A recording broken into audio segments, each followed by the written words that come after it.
Thank you. माननीय श्री शशांक मणि जी। अध्यक्ष जी, आपने मुझे बोलने का मौका दिया, इसके लिए मैं आभारी हूँ।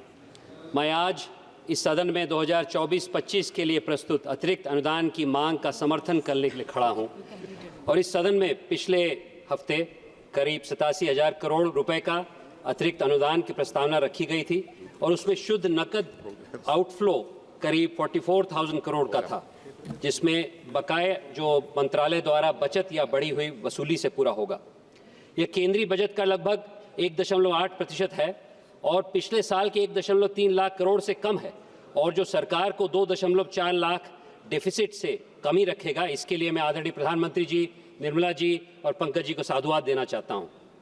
आदरणीय अध्यक्ष महोदय, आज से लगभग 48 घंटे पहले ही संविधान में 75 वर्षगांठ पे हाल ही में चर्चा हुई, जिसमें माननीय प्रधानमंत्री जी ने एक बहुत सुंदर उद्बोधन दिया और उस उद्बोधन के अंत में उन्होंने सबके प्रयास का उल्लेख किया।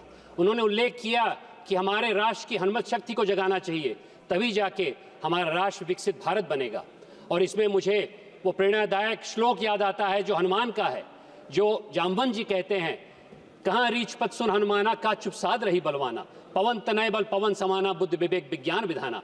हमारे 140 करोड़ नागरिक में, हमारे जनता में इतना शक्ति है, हनुमत शक्ति है, उसको जगाने की प्रेरणा उन्होंने हम लोग को दी और इसी से मैं समझता हूँ हमारा बजट भी और ये अनुदान भी प्रेरित है। अध्यक्ष जी, ये अनुदान आदरणीय दीनदयाल उपाध्याय जी के एकात्म मानववाद से भी प्रेरित है।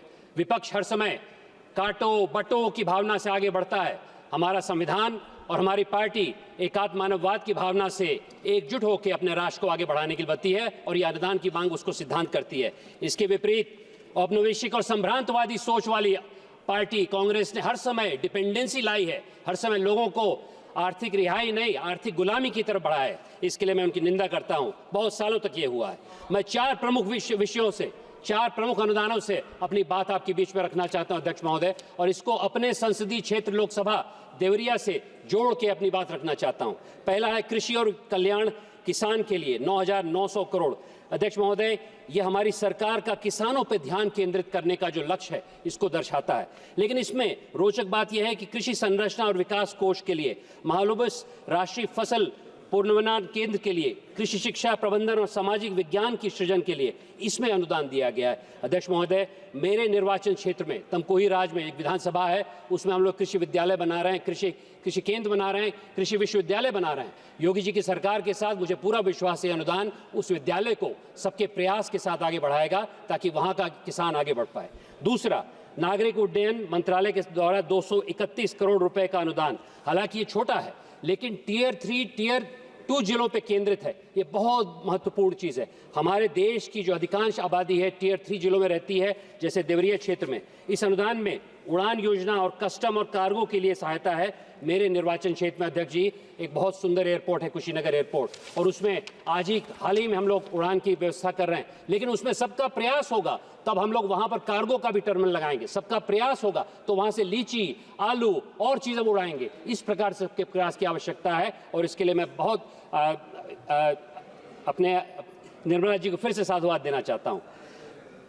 पोर्ट्स, शिपिंग और जल मार्ग मंत्रालय के लिए 217 करोड़ रुपए के अनुदान। यह जलमार्ग विकास के लिए बहुत आवश्यक है, क्योंकि केवल तटीय इलाकों में ही नहीं बल्कि हमारी नदियों में जो जलमार्ग बन रहा है, उसका एक उदाहरण हल्दिया पोर्ट में 150 करोड़ रुपए से उसका ड्रेजिंग होगी ताकि वहां पर पूरे देश की सामग्री पहुंच सके। अध्यक्ष महोदय, मेरी लोकसभा के बगल में नारायणी नदी बहती है और वहां पर जलपोर्ट का इंतजाम हो रहा है। वहां पर भी हम लोग सबके प्रयास से काम करेंगे। अगर वहां के 10 जिलों से हम लोग वहां की 10 जिलों की आबादी से हम लोग कृषि उत्पाद वहां से एक्सपोर्ट कर पाएंगे, तभी हमारे क्षेत्र का विकास होगा, तभी पूर्वांचल उठेगा।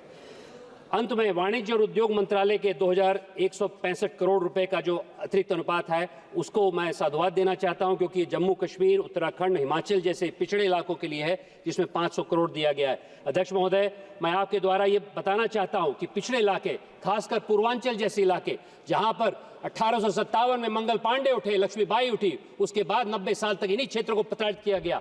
आज मैं आपके द्वारा इस सदन को बताना चाहता हूं कि ऐसे पिछड़े इलाकों में और आगे चल के अनुदान दिया जाए। अध्यक्ष महोदय, हमारी सरकार के इस अतिरिक्त अनुदानों की सराहना करता हूं, क्योंकि ये गरीब, किसान और विशेष रूप से दलितों और पिछड़ों के लिए होगा, लेकिन इसी के साथ साथ ये अनुदान युवाओं, महिलाओं, किसानों को सक्षम बनाने के लिए करेगा। दुर्भाग्य की बात यह है कि 50 साल से ज़्यादा इस देश में निर्भरता की मानसिकता बनाई गई।